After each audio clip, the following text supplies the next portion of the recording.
Eu dei uma entrevista para a rapaziada do Bate-Papo. Bate-Papo é um podcast bem legal, de uma rapaziada lá de Minas, do Vinícius, do Guilherme, e a gente estava conversando sobre várias coisas. Engraçado que eles falaram assim, Thiago, eu quero perguntar bastante coisa aí da sua vida, da sua história, e acabou que não rolou. Mas a gente conversou bastante sobre cenário econômico, reforma tributária, como é que funcionam os impostos no Brasil. Então, foi bastante relevante a nossa conversa. Então, eu quis compartilhar aqui. Fica aí com a entrevista. E para dizer o seguinte, a rapaziada do Bate-Papo, estou à disposição, sempre que quiserem é só me chamar.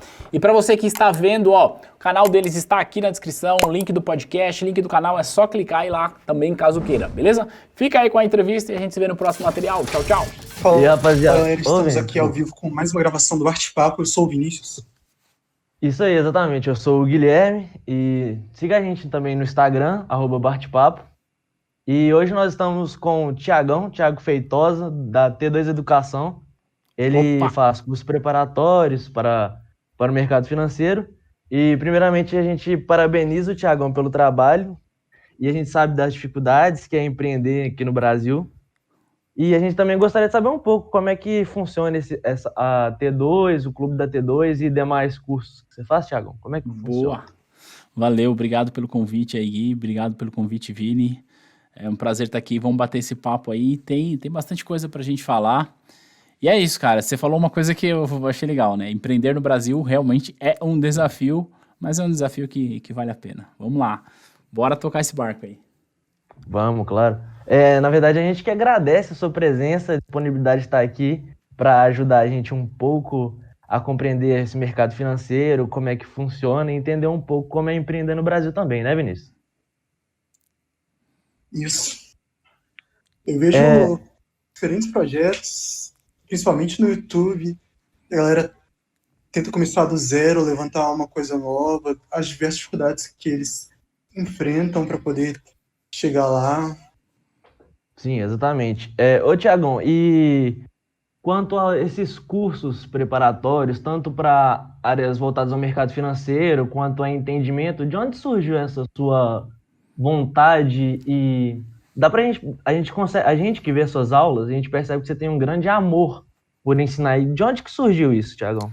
Cara, eu gosto mesmo do que eu faço e eu acho que, eu não sei qual foi o momento que isso surgiu, para ser bastante honesto, mas eu, desde pequeno, eu sempre quis trabalhar no banco, talvez porque, talvez, não sei em qual nível de detalhes que a gente vai chegar, mas quando criança eu ia muito, peraí que tá raspando aqui, quando eu criança eu ia muito no banco com os meus pais, porque eles eram comerciantes e tudo, e aí eu achava muito legal aquela galera ali trabalhando no caixa, mexendo com dinheiro, eu achava o máximo, tipo, nossa, eles são muito ricos, eles mexem com muito dinheiro.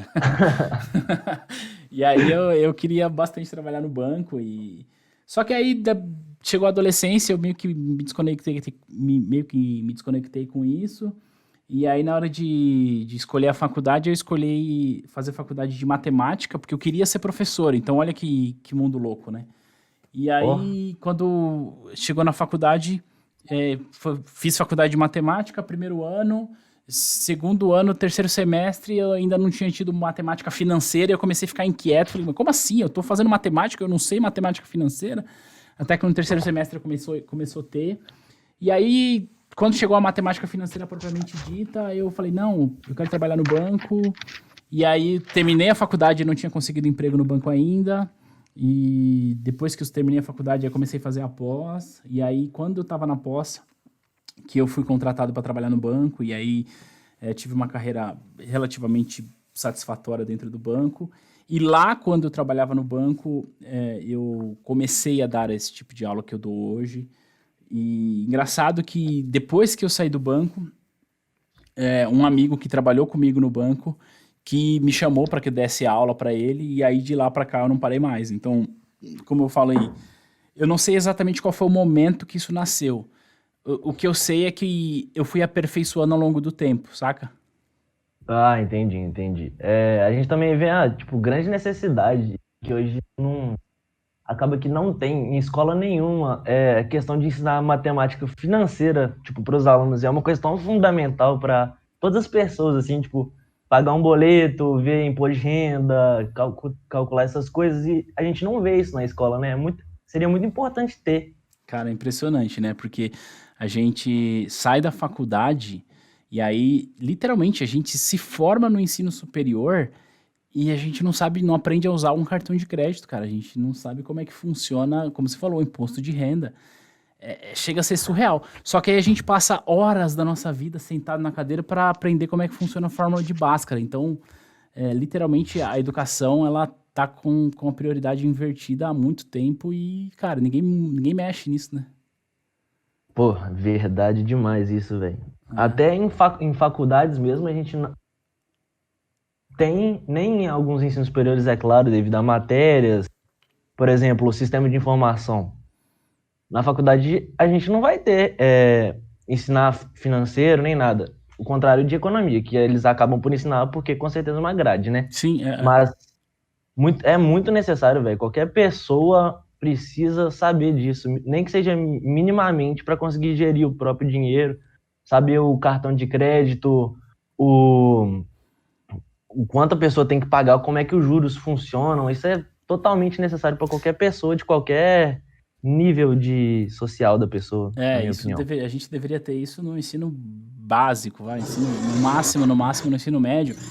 Mas aí a gente entra no outro problema, né, Gui? Porque com todo o respeito que a gente tem aí aos professores do ensino básico e ensino médio, a maioria dos professores que hoje estão na linha de frente ali, eles também não tiveram isso, né? E aí, quando a gente fala, vamos colocar, acho que precisa ter, a gente vai ter que ter uma força-tarefa muito grande para também qualificar esses professores, porque eles também não tiveram. E aí não é culpa dos professores, mas os caras também não tiveram, né? Então, a gente vai precisar desenvolver uma força-tarefa muito grande para qualificar esses professores, para que a gente possa ensinar os adolescentes de hoje para chegar na vida adulta e entender, cara, que como é que calcula juros? Não dá para chegar na vida adulta e não saber como que isso funciona, né? Eu, por exemplo, cheguei na vida adulta sem saber isso, sacou? Isso é muito perigoso, né? Que acaba que a pessoa não consegue gerir o próprio dinheiro e acaba caindo em dívidas, coisas estratosféricas. E também é muito importante com a ascensão da internet, que facilitou o acesso às pessoas a esses bens e serviços, né? Por exemplo, canais que ensinam a como investir, isso é legal. cursos que ensinam a fazer tudo, até mesmo no Clube da T2, né, Thiagão? A gente está fazendo um trabalho legal no Clube da T2, que é um trabalho que vai além do lance da certificação que a gente tem. O nosso carro-chefe na T2 é a certificação. Brinco que é a certificação que paga as contas, mas é o clube que avança, sabe? É o clube que faz com que a gente saia da superfície e avance. Então, gosto muito, muito, óbvio, da certificação. Mas eu gosto de ir além disso e a galera do clube também tem curtido bastante. Pô, bacana demais esses atos, essas explicações, aulas que você dá, muito bom mesmo, a gente aprende bastante, é bem gratificante mesmo.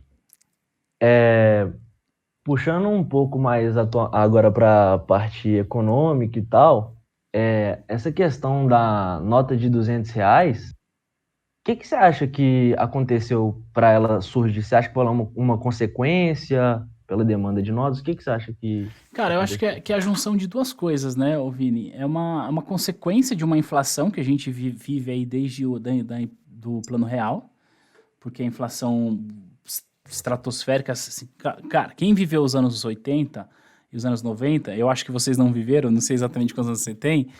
Não, a gente não viveu, não. Eu vivi, era criança, mas vivi... a gente olha e fala, não, a gente não tem mais inflação, mas o fato é que a gente tem. Inclusive tem um vídeo no meu canal explicando isso.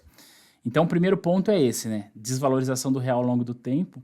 O segundo ponto que eu vejo, Vini, que com a pandemia, o governo conseguiu incluir no sistema financeiro uma parcela da população que era uma parcela invisível, saca? Que tipo... antes da pandemia, ninguém sabia quem era. Tipo, nenhum sistema sabia quem eram essas pessoas, porque elas viviam 100% de informalidade. Eu cheguei a ver matéria de pessoas vivendo na vida adulta que não tinham CPF. E essas pessoas tiveram muita dificuldade para receber o auxílio emergencial.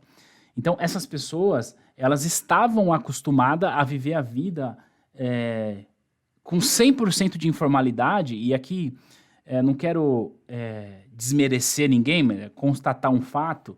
Essa pessoa, ela vivia a vida com as suas limitações, então ela recebia um dinheirinho aqui, e aí, na medida do possível, consumia ali. Então, em busca do mínimo de dignidade diante das suas limitações, essa pessoa, ela estava acostumada a viver ali com um dinheirinho no bolso. E o que eu quero dizer é o seguinte, em função da pandemia, essa parcela da população entrou forçada no sistema financeiro para receber o auxílio emergencial, só que essa parcela da população não fica usando débito, eles não estão acostumados com isso. Então acabou aumentando a demanda por papel moeda, o que forçou o Banco Central a imprimir mais.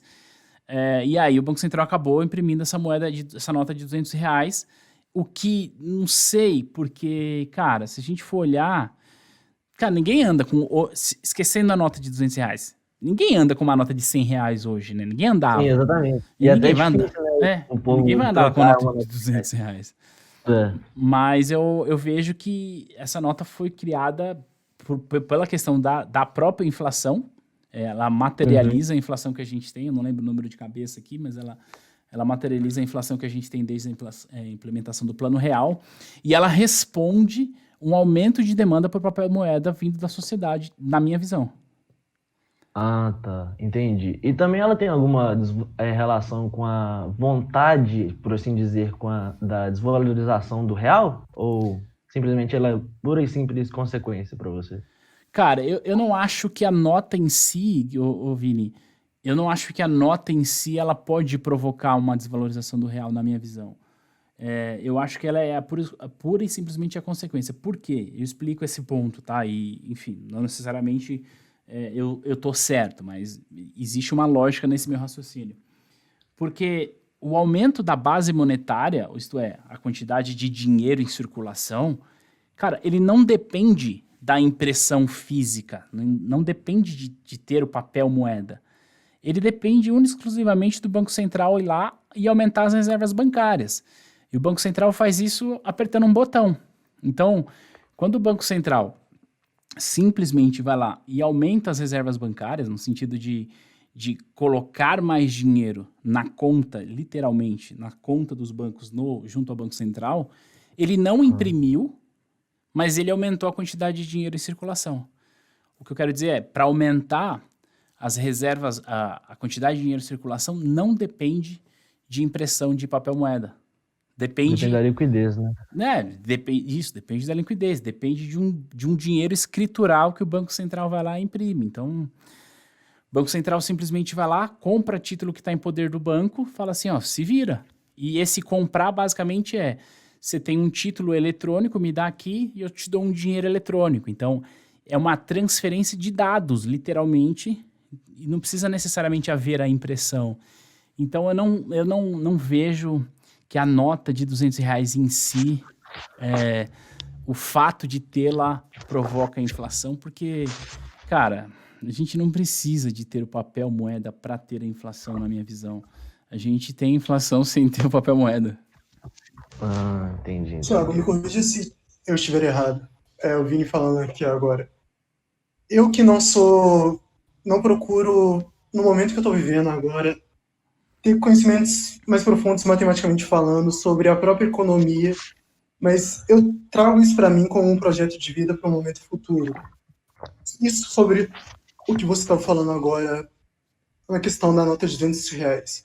Então, basicamente, ela não provocaria a desvalorização da moeda pela questão do dinheiro sendo impresso. E sim significaria que a própria instituição que viria a agregar mais valor à nota, e ela seria apenas, não a nota, a moeda, e ela seria apenas um facilitador, generalizando bem. Era algo nessa linha?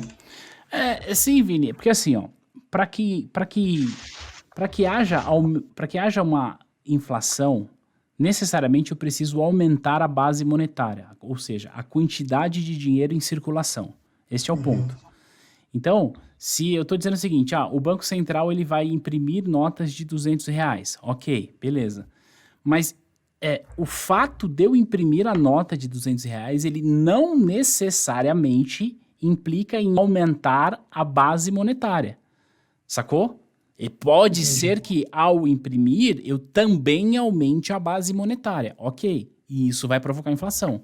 Mas o que eu quero dizer é o seguinte, para aumentar a base monetária, para aumentar a quantidade de dinheiro, eu não preciso imprimir papel moeda. Não preciso. Então, essa nova cédula, o Banco Central ele pode sim, com essa nova cédula, falar assim, aproveitando o ensejo, aproveitando esse fato de que eu vou imprimir mais, então eu vou, além de imprimir essa nova cédula, eu vou aumentar a base monetária. E assim eu provoco a inflação. O ponto não é a nota que é o causador da inflação, é o aumento da base monetária.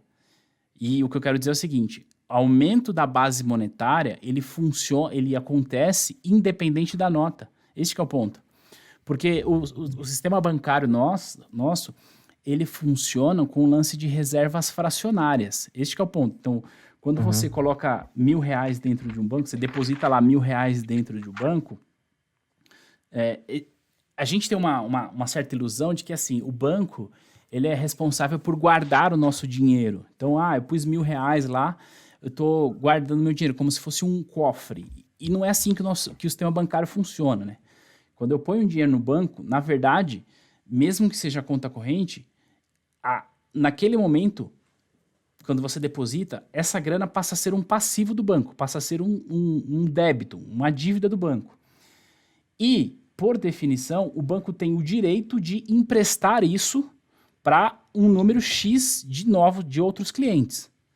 Então, o multiplicador de moeda o aumento da base monetária quantas vezes o banco pode multiplicar estes R$ 1.000 que você coloca. E quem vai determinar isso é o próprio Banco Central. Como ele faz isso? Controlando o compulsório. Então, o que eu quero dizer é o seguinte, com esse regulador do compulsório, o Banco Central ele simplesmente coloca ou tira dinheiro da economia apertando um botão. Então, o ponto não é a impressão que provoca o aumento da base monetária, mas ter impressão significa dizer o seguinte, tem dinheiro novo na praça, mas se o Banco Central quiser, ele pode imprimir dinheiro e manter a mesma base monetária. Isto é possível ser feito. Agora, no atual momento, ele pode imprimir dinheiro e aumentar a base monetária ao mesmo tempo? Pode. É o que provavelmente vai acontecer? Vai. Mas o que eu acho é o seguinte, independente da nota de R$ 200, haveria o aumento da base monetária. Por quê? Porque o governo está gastando bastante dinheiro com o pagamento do auxílio emergencial e com outros fatores, que aí o mérito a gente poderia discutir em outro momento. O ponto há o aumento da base monetária, portanto, há inflação. Mas a causa não é a nota. Sacou? Faz sentido isso? Sim. Eu entendi. Se não tivesse a nota, nós teríamos inflação do mesmo jeito. A nota é uma tentativa de apaziguar os problemas que vieram com a crise que já perdura faz tempo, né? Então. Também vieram desde o Plano Real também, né, Tiagão? Desde a criação do Plano Real. O Plano Real conseguiu trazer uma estabilidade para nossa moeda, que foi boa pra caramba. E aí, a gente entrou numa crise ali em 2015, 2016 ali com a ex-presidente Dilma. E aí veio o presidente Michel Temer, conseguiu dar uma organizada na casa. E aí a gente ia sair, não sai. A gente, de fato, não conseguiu sair ainda daquela crise.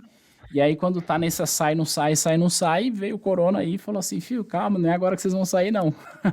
Segura mais um pouco aí. Então, cara, e nunca é só um fator, né, que coloca ou tira a gente da crise. Então, acho que tem muita coisa ainda pra gente, de fato, sair, vai mais alguns aninhos aí. Também, relacionando um pouco com a crise e a desvalorização do real, eu também vejo que é muito notório algumas políticas adotadas pelo Paulo Guedes visando essa desvalorização mesmo, né? Tanto com abaixando a taxa de juros e outros fatores também. Você concorda com esse ponto de vista da taxa de juros reflete completamente na desvalorização do real atual? Cara, Ou... certamente, certamente. Assim, o Paulo Guedes já deixou claro, claro, embora ele nunca, o deixar claro nunca foi explicitamente dizer, olha, eu quero desvalorizar o real, mas ele já deixou claro implicitamente, através de falas, de que ele é favorável a uma política de câmbio desvalorizado, isto é, o dólar mais alto em relação ao real, porque, segundo ele, favorece a exportação, e de fato favorece a exportação, mas gera outras consequências que, na minha visão, podem ter um preço um pouco mais alto aí no médio e longo prazo, provocar inflação propriamente dita. Então, sim, hoje, no dia que a gente está gravando, a gente está com uma Selic de 2%. O fato é que o mundo inteiro está com taxa de juros baixa, então, sim, a gente pode dizer que o mundo inteiro está com taxa baixa, então isso é bom. A taxa de juros baixa favorece porque a gente tem um custo menor da nossa dívida, isso é bom pra caramba. E aí a gente consegue, já que a gente tem reservas cambiais pujantes, né, bem gordas, a gente consegue, o próprio Conselho Monetário Nacional aí pode semestralmente tentar realizar algum lucro com isso e converter essa grana para o Tesouro, caso ele realize lucro, né, que é importante também separar essa marcação a mercado do lucro. Mas, cara, chega uma hora que a conta chega. Eu mesmo já gravei um vídeo pro meu canal dizendo o seguinte, olha, o IPCA tá baixo, mas quando a gente começa a destrinchar um pouco a inflação, e a gente percebe que a inflação que o povo sente, ela não tá tão baixa assim, não. Então, quando a gente abre o IPCA, cara, a gente vai perceber que o IPCA tá baixo porque o transporte teve deflação, mas o preço dos alimentos subiu, né? E quem que sofre com isso? Cara, é justamente o mais pobre. E aí, quando a gente olha o IGPM tá lá em cima, quase 10% nos últimos 12 meses. Então, eu penso que essa política de desvalorização do real em relação ao dólar, a gente vai pagar um preço caro. E também, com essa desvalorização, acaba que o governo sai ganhando um pouco com isso também, né? Sim, sim, sim. Porque cria lucro contábil, e Exato. também, ao curto prazo, o PIB chega a crescer, eu acho. Exato. Sim, sim. Porque favorece a exportação, favorece a nossa balança comercial. Isso, como te falei, e aí, quando a gente olha o número, o IPCA tá maravilhoso. Quando a gente olha pro número, nossa, tá lindo. Sei lá, 0,46 no ano, tá lindo. Eu posso usar este número como um discurso político e falar, nossa, como a inflação está controlada. Então, para o governo, é bom olhar para isso. Poxa, taxa de juros de 2%, diminui a taxa de diminui o custo da dívida. Isso é bom. Tá, olha a nossa inflação controlada. Isso é bom. Olha só, a gente consegue, como você falou, realizar lucro contábil aqui no Banco Central com as nossas reservas internacionais. E isso eu posso, semestralmente, isso é legal fazer. Eu posso, se realizar lucro, eu posso converter esse lucro do Banco Central para o Tesouro Nacional. E isso é bom. Então, existem alguns fatores que politicamente são favoráveis. Então, para o governo isso é bom, mas não é de graça e a conta uma hora vem. Exatamente. Então, o que nós vemos seria o governo tomando algumas pequenas médias medidas para que, pensando mais na questão do prazo médio para longo, né? Na verdade, Vini, eu acho que é pensando no curto prazo. Também Eu tem uma vejo. visão do curto. Eu acho que é mais no curto. E assim, por outro lado, cara, não tem muito o que fazer, né? Agora, na situação que a gente tá vivendo, cara, não tem muito o que fazer. Eu preciso estimular a economia de alguma forma. Eu preciso dar um pouco de anabolizante para essa economia de alguma forma. Então, no curto prazo, eu acho que é isso. Mas se não tiver reformas estruturantes, se não mexer se não tiver uma reforma tributária decente, se não tiver uma reforma administrativa parruda, cara, eu não sei o que vai acontecer lá na frente, não. Justamente o medo é esse. Ainda mais considerando a luta que é para fazer alguma reforma nesse país. Exato, exato. É muito, muito grupo de interesse, muita gente É querendo muito proteger interesse o seu. divergente. Muita gente querendo proteger o seu, sabe? Então, não, vamos reformar? Vamos, mas o meu você não pode. Então, é bem difícil, é bem difícil. É difícil demais de passar ainda também, né? Putz, nem fala. Muito difícil. Pensar que o país teve que chegar na situação que está para poder facilitar a própria questão da reforma da Previdência. Exato, exato. Então, assim, Inclusive a reforma tributária, tipo, eu tenho uma opinião que, tipo assim, tudo bem, é uma reforma bem-vinda, mas eu acho que ela deveria mais, né? Ter não, mais, abranger mais. ainda tá muito vago ainda, não se sabe o que será feito, o que vai passar. Mas, cara, o imposto no Brasil é assim, a maioria esmagadora dos brasileiros não tem a menor noção de como é que funciona a carga tributária no Brasil. Não tem a menor noção de como é que funciona um ICMS. E tá tudo bem, porque não é o dia a dia das pessoas. Mas, cara, é Claro. surreal como é que funciona a tributação para as empresas. E, cara, aí o problema é que, assim, esse custo não fica para as empresas. As pessoas têm dificuldade de entender isso, sabe, Vini? Ah, não, porque é das empresas. Cara, não é. Você acha que, assim, eu tenho uma empresa, tá? E, assim, eu tenho um monte de custo tributário aqui. Você acha que eu faço com esse custo? Necessariamente eu preciso repassar esse custo no meu produto. E todo mundo faz isso. Então, é assim, a gente poderia ter uma discussão bem ampla a respeito de impostos, mas o fato é o seguinte, todo e qualquer custo que você coloca de tributos em uma empresa, esse custo necessariamente será repassado nos produtos. Então, e o custo, eu não estou falando só de uma alíquota X, né? Eu estou falando de um custo operacional, porque o Brasil é um dos países que mais gasta-se horas para calcular o imposto, não é para pagar. É para calcular o quanto você tem que pagar. Percebe como é surreal isso? Então, a gente precisa, além da reforma tributária, a gente precisa simplificar isso, sabe? Quando a gente pensa nos regimes de tributação, e eu posso dizer por experiência, tá? Eu passei por isso. Minha empresa, ela era enquadrada no Simples Nacional. E o Simples Nacional, de fato, ele é mais simples, como o próprio nome sugere. Só que chegou um momento que eu precisei me desenquadrar do Simples e mudar o meu regime de tributação para o lucro presumido.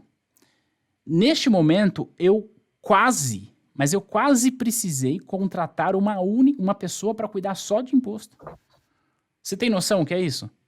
E eu teria um custo de uma pessoa só para cuidar disso. E assim, não é que eu não quero empregar uma pessoa a mais, mas assim, eu prefiro empregar uma ou duas, três, quatro pessoas a mais para produzir alguma coisa, não para ficar calculando imposto, sacou? Entendeu? Aquilo. Viver Esse de que é o contador ponto. no Brasil, então, você tá bem demais. Oi? Se tira para viver de contador no Brasil, para você é Então. lucro. Então, tem os contadores e tal que fazem o trabalho e tá tudo bem com relação a isso.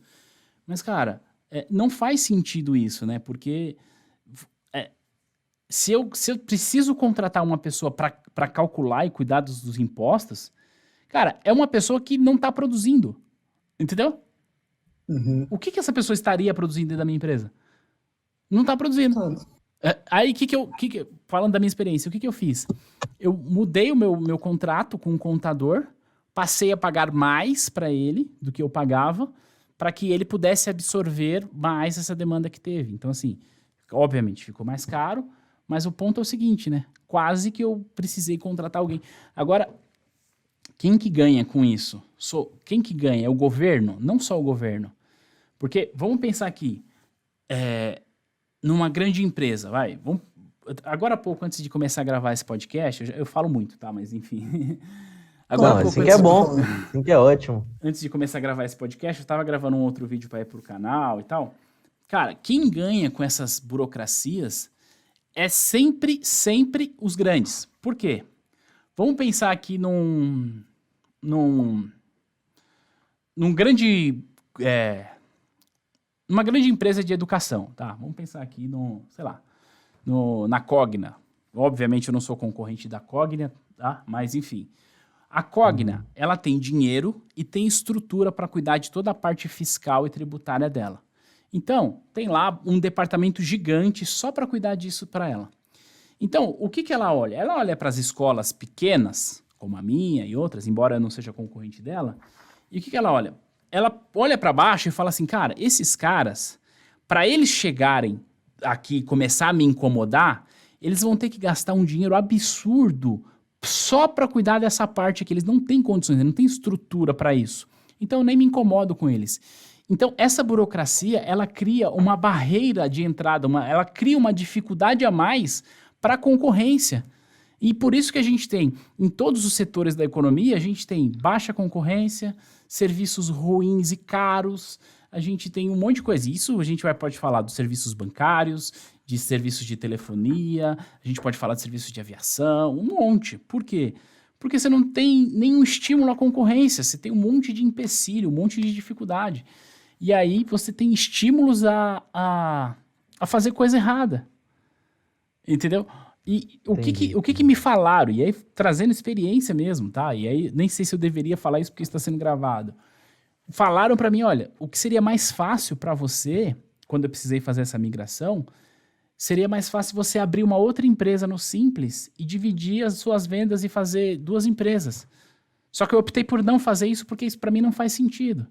Mas quantas empresas no Brasil não fazem isso só para não ter de lidar com esse tipo de burocracia? Entendeu? Entendi. Realmente é muita burocracia para você conseguir abrir uma empresa, mesmo que simples nacional. É muito complicado e também a gente até evidencia isso na falta de entrada de empresas estrangeiras aqui no Brasil, principalmente. Sim,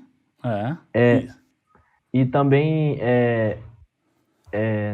toda a máquina estatal que acaba por contribuir com isso, né?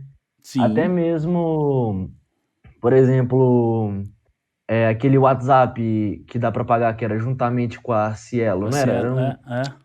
Era uma tremenda coisa boa que ia ajudar muita gente, principalmente nesse período de pandemia, e ajudar as pessoas desbancarizadas, né? Que são as pessoas que não têm contato com bancos. Ia ajudar demais e acabou que foi proibido, né, pelo Bacen, por enquanto, né, porque ainda como é que chama? Pode ser acatado pelo sistema de... eu esqueci o nome, velho. Do Pix, você fala, não? Não, o Pix seria o que eles iam... era competir, né? Praticamente, o Pix criado pelo Bacen ia competir com esse de pagamento do WhatsApp. E meio que não foi passado esse do WhatsApp porque eles queriam preservar o ambiente competitivo, né?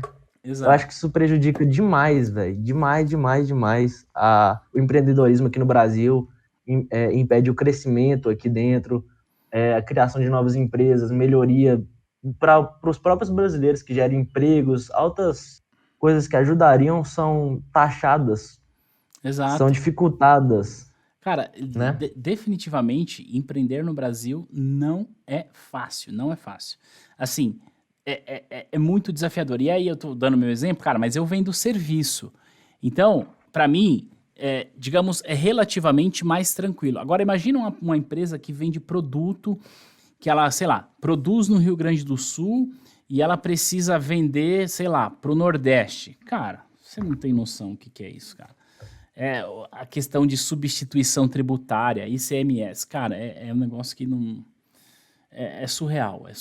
Então, a gente precisa simplificar isso, cara. A gente precisa simplificar isso. Para só reformas, né, também. Basicamente, reformas, Thiago, o que seria feito? Cara, reforma tributária para deixar as coisas mais simples mesmo. Mais simples, mais transparentes. Tá, eu não estou dizendo que a gente não tem que tributar. Cara, vamos tributar, mas vamos tributar de uma maneira transparente e simples, tá? Porque tem até um economista, não sei se vocês acompanham, o Marco Sintra, né? Porque ele até fala o seguinte, que a alíquota para você vender chocolate é uma, para você vender cereal é outra. E quando você vai vender uma barrinha de cereal que tem chocolate, quanto que é?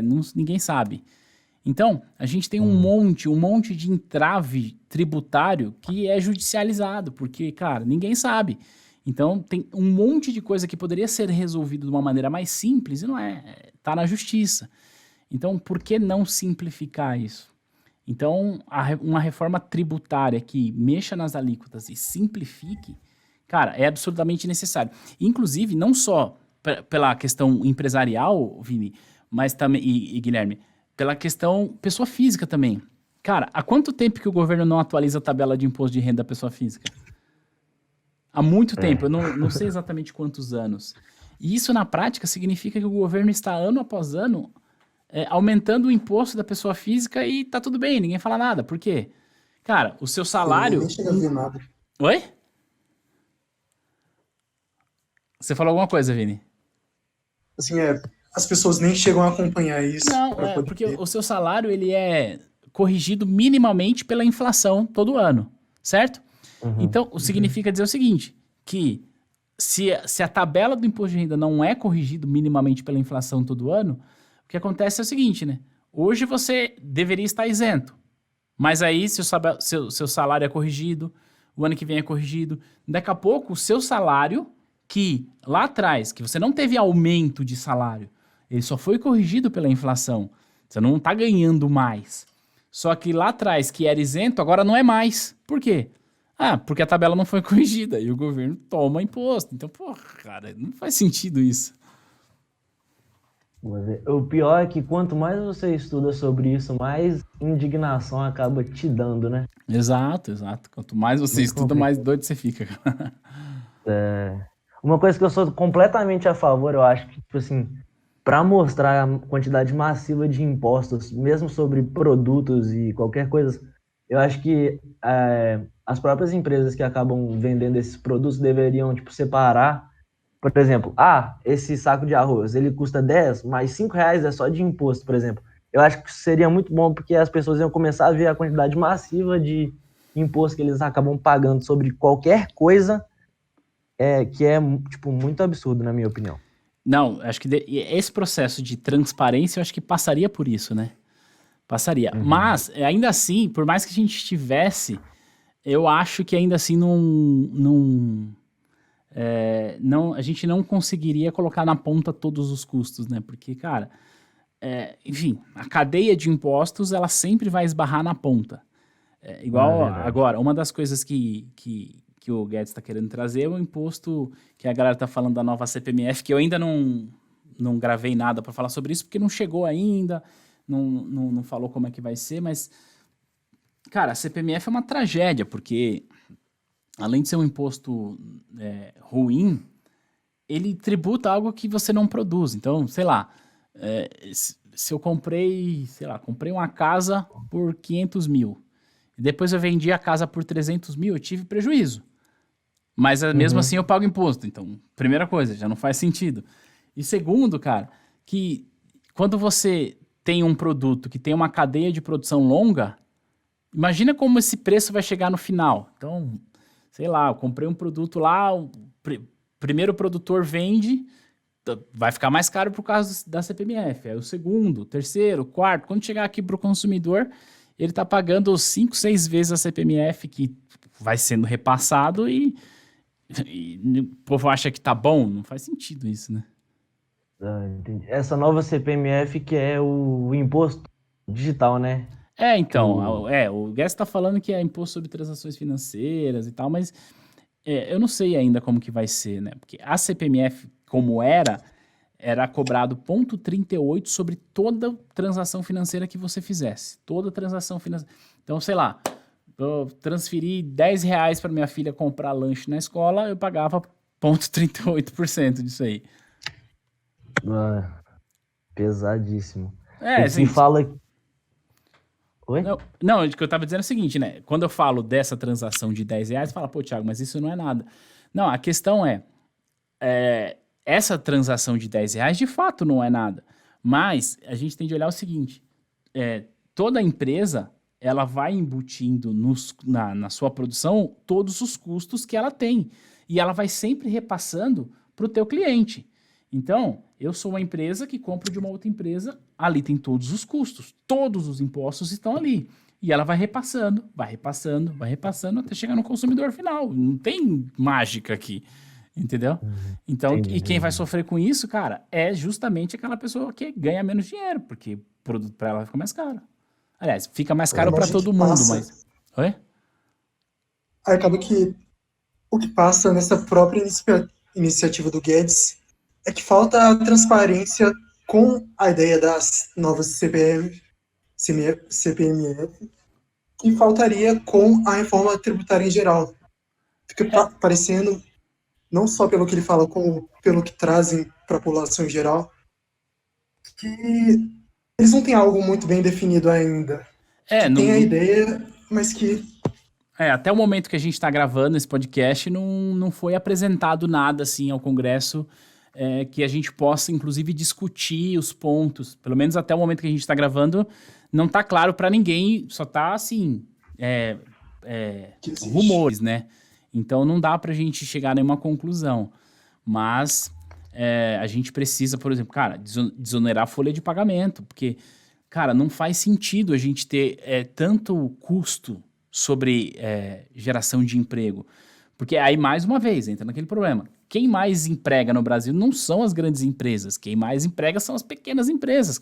Aí você pega o empreendedor lá que abriu, sei lá, o cara abriu uma hamburgueria no bairro ali, e é o próprio cara que é o empresário, que é o cara que trabalha, que é quem compra, quem faz as compras, quem vende, quem atende o telefone, etc e tal, que precisa contratar alguém.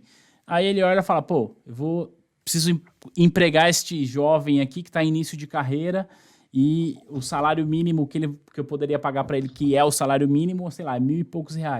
Mas quando eu coloco todos os encargos, sei lá, vai para Dá 2.000. Então, peraí, putz, Uhum. cara, 2.000 eu não tenho condições de pagar. Então é o seguinte, ou você trabalha na informalidade, ou você não trabalha. E aí? Então, É muito complicado mesmo. Nossa senhora, essa. Mas também que fique claro, na minha opinião, né? Eu não sou totalmente contra todos os impostos, eu só vejo que é uma massividade de impostos sim. desnecessárias, Ah, mas tem alguns, na minha opinião, tem alguns serviços que são necessários para não, serem mantidos pelo governo. Na minha não, opinião, né? não, a gente poderia discutir isso, sabe? Se isso aqui faz sentido, se isso não faz. Mas assim, do jeito que é a carga tributária no Brasil hoje, que ninguém sabe como que funciona. Eu não tô aqui advogando que não deveria ter impostos. Eu não tô aqui advogando que a gente tem que acabar com o Estado. Não, não é nada disso. Mas assim, a gente precisa ter transparência nas coisas. A gente precisa ter facilidade de fazer negócio. É isso que eu tô advogando, entendeu? Concordo Porque, demais com você, é, Thiagão. porque, cara, não é simples você empreender. E aí, a simples burocracia gera desemprego, gera barreira de entrada, dificulta a competição. Aí, se não tem competição, você tem produto ruim, produto caro, você tem um monte de coisa. Porra, entendi. Foi esclarecedor esses assuntos que a gente deu uma abordada. A gente agradece demais por esse papo, Thiagão. Foi muito interessante entender um pouco mais o funcionamento, né, não, Vinícius? sim, eu posso ter ficado um pouco mais gelado durante essa conversa, mas eu estava aí acompanhando tudo que vocês têm a trazer. Eu tenho certeza que eu vou ter meu momento de procurar entender um pouco melhor sobre parte dessas coisas. Vocês me inventaram de me trazer podcast, eu falo demais, cara. Quase que só eu falei. Não, assim que é bom demais, pô, porque a gente justamente criou isso pra gente aprender com as pessoas que a gente traz e tentar colocar em prática na nossa vida, ou pelo menos aprender um pouco com quem já passou por experiências com os quais a gente ainda vai passar, né? Não, legal. Eu fiquei bastante feliz e quiser participar, que eu venha de novo, é só chamar. Estou à disposição. Gostei Claro, bastante desse papo, cara. Eu gosto. Esse é um assunto que... Inclusive, o nome do projeto de vocês é muito legal, que é Bart Papo. Isso aqui seria melhor se tivesse com uma cerveja do lado, cara. A ideia inicial era essa mesmo, Essa é a ideia, né? encontrar um canto para poder realizar essas gravações. Legal, é sensacional Se isso. for tomando cerveja. Uma ideia de bar com qualquer pessoa que queira conversar com a gente, essa é a nossa ideia principal, porque realmente a gente quer dar ouvido a todas as pessoas de quaisquer aspectos políticos, econômicos, Legal. sociais, tanto faz.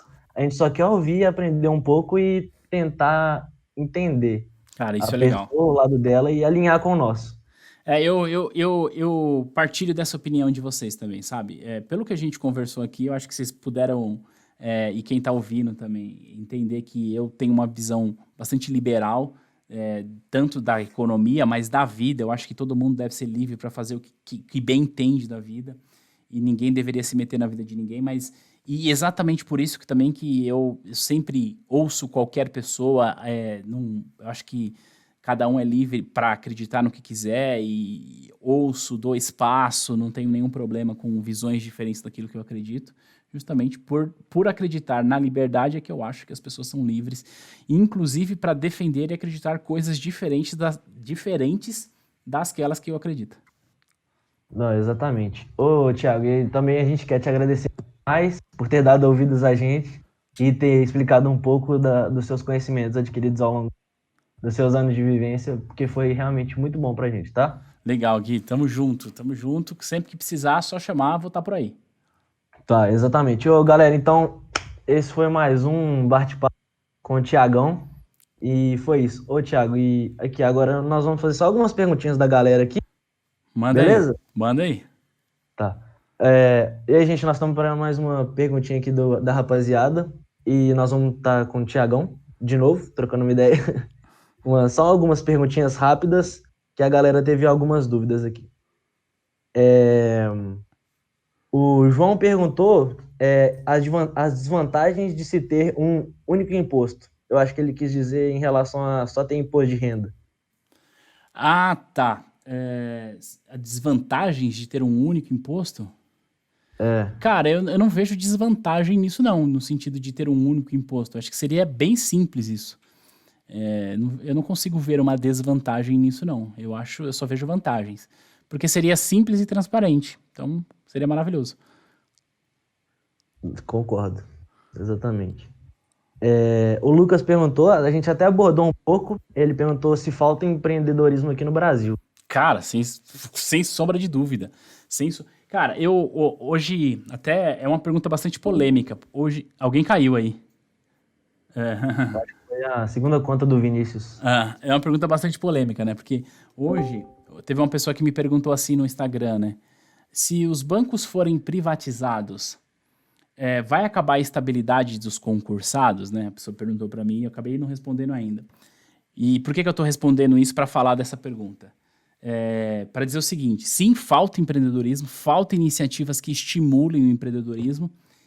E no Brasil a gente tem uma mentalidade muito voltada para o concurso público, muito voltada para a estabilidade. Quando a gente é jovem, cresce, os nossos pais, o que eles querem? Eles querem que a gente passe num concurso. Eles não querem que a gente empreenda, eles querem que a gente passe num concurso. Então, é muito cultural no Brasil esse lance de você buscar estabilidade no concurso e não buscar empreender por várias razões. Então, sim, falta empreendedorismo. Acho que a gente deveria empreender mais. E não é nenhum demérito você ser concursado, não é nenhum demérito você buscar trabalhar para o governo. O que eu acho ruim é você buscar ser concursado pelos motivos errados. Isso que eu acho ruim. Mas ser concursado não é ruim. Mas eu acho que a gente deveria empreender mais. Fica aí a resposta, Lucas. E pra gente também. E também tem a última aqui, que o outro Lucas perguntou. Ele perguntou qual que é a melhor forma de análise. Melhor forma de... Cortou. A forma de análise. Eu acho que ele perguntou em relação a ações. Melhor forma de análise. Cara, mas de análise do quê? Não entendi. De ações, você Também fala? não entendi, também não entendi não, mas acho que deve ser de ações, né? Cara, bom, não sei exatamente o que ele quis dizer com isso, mas falando de mercado de ações, cara, tem duas formas, depende do seu objetivo, né? Depende do que você espera com o mercado de ações. Se você quer se tornar sócio de bons projetos e deixar o seu dinheiro rendendo com bons projetos, você precisa usar análise fundamentalista, ou se você quer eventualmente ganhar dinheiro com operações mais curtas, necessariamente você vai usar análise técnica. Não sei se é isso que ele quis saber. Se foi isso, eu acho que eu respondi. Eu acho que foi mesmo. Exatamente. Então, assim, não tem melhor. Não Depende do existe seu melhor, objetivo. exatamente. Tá. As perguntas da rapaziada já. Então a gente mais uma vez agradece ao pela oportunidade de estar aqui com a gente, trocar essa ideia bacana. E a gente espera que vocês tenham gostado. E você também, Tiagão. E as nossas portas vão estar sempre abertas para você, sempre que quiser e sempre que puder, é claro, né? Vir aqui trocar uma ideia e explicar para a gente um pouco com os seus conhecimentos, a gente debater um pouco. Sempre bom, né? Fechou. Sempre que precisar, só me chamar que eu estou à disposição. Então é isso aí. Falou, rapaziada. Valeu, hein? Valeu, abraço.